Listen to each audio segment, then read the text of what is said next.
ಇನ್ನೇನ್ ಮತ್ತೆ? ಪ್ರತೀಕಾರ. ಯಾರ ಮೇಲೆ? ನಿಮ್ಮ ಅಣ್ಣನ ಮೇಲೆ. ನನಗ್ ತಾಳಿ ಕಟ್ಟಿದ್ರೆ ನಮ್ಮ ಅಣ್ಣನ ಗೆದ್ದೆ ಅನ್ಕೋತಿದ್ದೀರಾ? ಅಫ್ಕೋರ್ಸ್ ಗೆದ್ದಿದ್ದೀನಿ.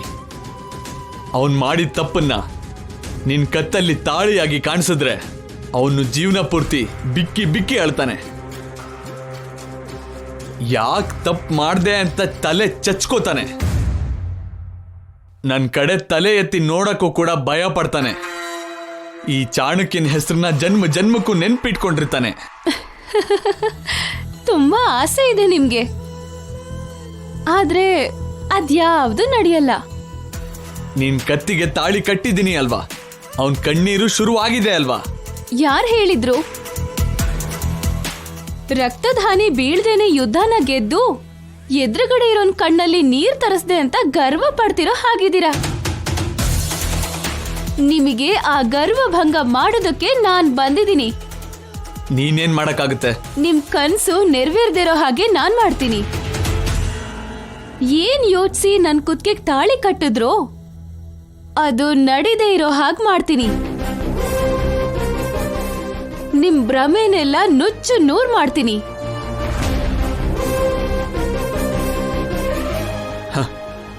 ಈ ಚಾಣಕ್ಯನ್ ಜೊತೆನೆ ಚಾಲೆಂಜಾ? ಎಸ್, ಚಾಲೆಂಜ್ ಮಾಡ್ತಿದ್ದೀನಿ. ನಾನ್ ಇರ್ಬೇಕಾದ್ರೆ ನಮ್ಮ ಅಣ್ಣನ್ ಕಣ್ಣಲ್ಲಿ ಚಿಕ್ಕ ಕಣ್ಣೀರಿನ ಹನಿ ಕೂಡ ನೀವ್ ನೋಡಕ್ಕಾಗಲ್ಲ. ನನ್ ಕುಟುಂಬದ ಸದಸ್ಯರಿಗೆ ನೀವ್ ನೋವು ಕೊಡಕ್ಕೂ ಆಗಲ್ಲ. ನೀವ್ ಅನ್ಕೊಂಡಿದ್ದು ಯಾವ್ದು ನಡೆಯಲ್ಲ. ಮಾಡ್ತೀನಿ. ನಿಮ್ಮ ಅಣ್ಣನ ಅಳಿಸ್ತೀನಿ. ಹೇಗ್ ಅಳಿಸ್ತೀರಾ? ಅದು ನಡಿಬಾರ್ದು ಅಂತಾನೆ ಅಲ್ವಾ ನಾನ್ ಇಲ್ಲಿಗೆ ಬಂದಿರೋದು. ಅಲ್ಲಿ ನಾನ್ ಅಳ್ತಾ ಕೂತ್ಕೊಂಡಾಗ್ಲೇ ಅಲ್ವಾ ನಮ್ ಮನೆಯವರು ದುಃಖ ಪಡೋದು. ನಗ್ನಗ್ತಾ ಸೂಟ್ಕೇಸ್ ತಗೊಂಡು ಬಂದ್ಬಿಟ್ಟೆ ಅಲ್ವಾ. ಬಂದ್ರೆ ನನ್ನ ಗೆದ್ದಾಗ ನಮ್ಮ ಅಣ್ಣನ ಮೇಲೆ ಸೇಡ್ ತೀರಿಸ್ಕೊಳ್ಳೋದಕ್ಕೆ ಈ ತಾಳಿನ ಆಯುಧವಾಗಿ ಮಾಡ್ಕೊಂಡ್ರಿ. ಇವಾಗ ಇದೇ ತಾಳಿಯಿಂದ ನಿಮ್ ಮೇಲೆ ನಾನ್ ಪ್ರತೀಕಾರ ತೀರಿಸ್ಕೋತೀನಿ. ನೀವು ಸಾಧಿಸ್ಬೇಕು ಅನ್ಕೊಂಡಿದ್ದನ್ನ ನಾನ್ ಸಾಧಿಸ್ತೀನಿ. ಅಷ್ಟಕ್ಕೂ ಯಾಕೆ ಈ ಹುಡುಗಿಗೆ ತಾಳಿ ಕಟ್ಟಿ ತಪ್ಪು ಮಾಡ್ದೆ ಅಂತ ನೀವು ಪಶ್ಚಾತ್ತಾಪ ಪಡೋ ಹಾಗೆ ನಾನ್ ಮಾಡ್ತೀನಿ. ನಿನಗ್ ಕೂಡ ತುಂಬಾ ಆಸೆ ಇದೆಯೇ. ನಾನು ಯಾರು ಅಂತ ಗೊತ್ತಾ? ಚಾಣಕ್ಯ, ಸಕ್ಸಸ್ಗೆ ಕೇರ್ ಆಫ್ ಅಡ್ರೆಸ್. ಅಯ್ಯಯ್ಯೋ, ನಿಮ್ ಬಗ್ಗೆ ನನಗ್ ಗೊತ್ತಿಲ್ಲ ಅಂದ್ರೆ ಹೇಗೆ? ಚೆನ್ನಾಗ್ ಗೊತ್ತು. ಈ ದಿವ್ಯ ಬಗ್ಗೆ ತಿಳ್ಕೊಂಡಿದ್ದೀರಾ? ಏನು ಮದ್ವೆ ಅಂದ್ರೆ ಆಟನ ನಿಮ್ಗೆ? ತಾಳಿ ಅಂದ್ರೆ ತಮಾಷೆ ಅನ್ಕೊಂಡಿದ್ದೀರಾ?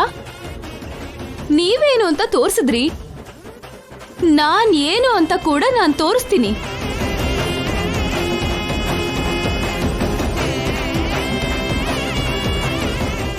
ಇನ್ಮೇಲಿಂದ ನಿಮಗಿದೆ ನೋಡಿ ಸರ್, ಏಕ್ ಮಾರ್ ದೋ ತುಕಡಾ.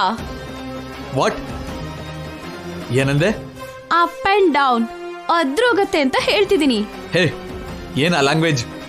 ಯಾಕೆ ಕೇಳಿಸ್ಕೊಳ್ಳೋಕೆ ಕಷ್ಟ ಆಗ್ತಿದ್ಯಾ? ಯಜಮಾನ್ರೇ, ಮತ್ತೆ ನನ್ನ ಹಕ್ಕರಿಬೇಡ. ಕೋಪ ಬರ್ತಿದ್ಯಾ? ಅದೇ ಬೇಕು ನನಗೆ. ಕೋಪ ಬಂದ್ರೆ ನಾನು ಏನ್ ಮಾಡ್ತೀನೋ ನನಗೆ ಗೊತ್ತಿಲ್ಲ. ಇನ್ನೇನ್ ಮಾಡ್ತೀರಾ? ಮಾಡ್ಬೇಕಾಗಿರೋದ್ನೆಲ್ಲ ಮಾಡಿದೀರಾ. ಇನ್ನು ಮಾಡ್ಬೇಕಾಗಿರೋದು ನಾನು ಮಾಡ್ತೀನಿ.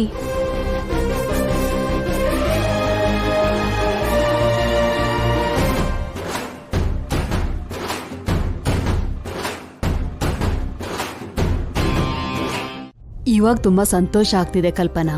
ದಿವ್ಯಾ ಕೂಡ ಗಂಗನ್ ಹಾಗೆ ಹೊಂದ್ಕೊಂಡ್ ಹೋಗ್ತಾಳೆ ಅಂತ ನಂಬಿಕೆ ಬಂತು. ಹೌದು ಅಜ್ಜಿ, ದಿವ್ಯಾ ತಾಯಿ ಹೋಲಿಕೆ ಮಾತ್ರ ಅಲ್ಲ, ತಾಯಿ ಲಕ್ಷಣಗಳನ್ನ ಕೂಡ ಪಡ್ಕೊಂಡಿದ್ದಾಳೆ.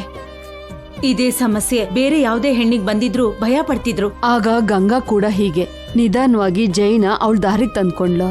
ಹೊರಟಾಗಿದ್ದವನ್ನ ಮನುಷ್ಯನಾಗ್ ಮಾಡಿದ್ಲು.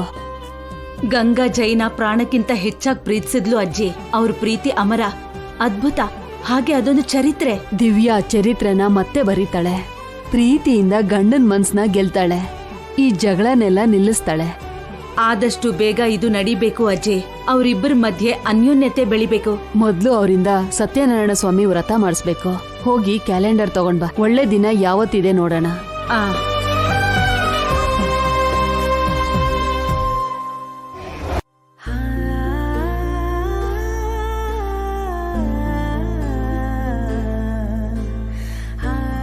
ಇವತ್ತು ಡೇಟ್ ಎಷ್ಟು?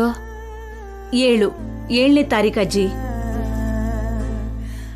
7ನೇ ತಾರೀಕು ಆದ್ಮೇಲೆ ಒಳ್ಳೆ ದಿನ ಯಾವ್ದಿದೆ?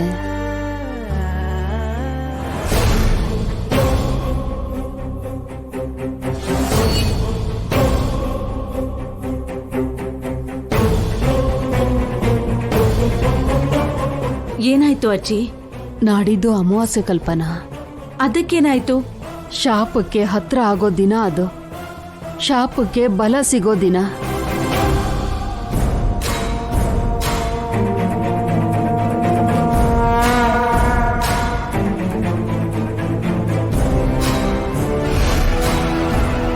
ಅವತ್ತು ತುಂಬಾ ಹುಷಾರಾಗಿರ್ಬೇಕು.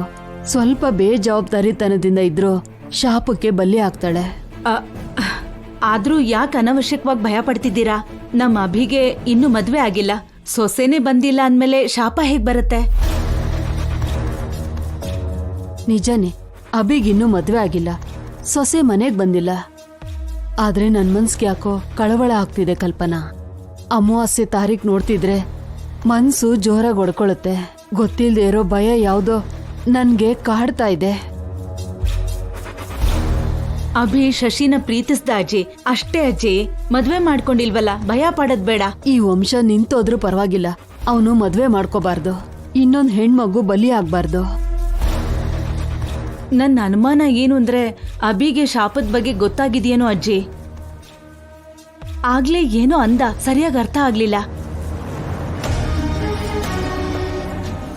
ನನ್ಗೂ ಅದೇ ಅನುಮಾನ ಆಗ್ತಿದೆ ಕಲ್ಪನಾ. ಅದಕ್ಕೆ ಅವನು ಮದ್ವೆ ಮಾಡ್ಕೊಳಲ್ಲ ಅಂದೇನೋ.